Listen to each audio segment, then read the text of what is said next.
Hi hello இன்றைக்கி எங்கள் வீட்டில் முருங்கைக்கீரை சாம்பார் வந்து நான் எப்போவுமே இதே மாதிரி செய்வேன். நீங்கள் செஞ்சு பாருங்கள், அருமையாக இருக்கும். உடம்புக்கும் நல்லது, குழந்தைங்களுக்கு ரொம்ப ரொம்ப நல்லது. நான் பருப்பு தனியாக வேக வச்சுப்பேன்.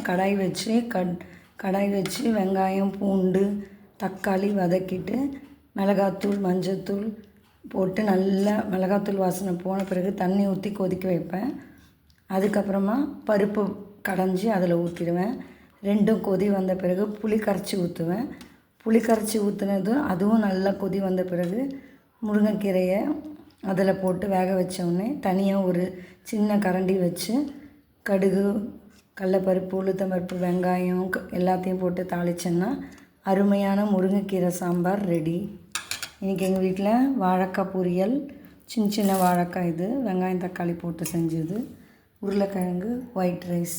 வாங்க சாப்பிடலாம்.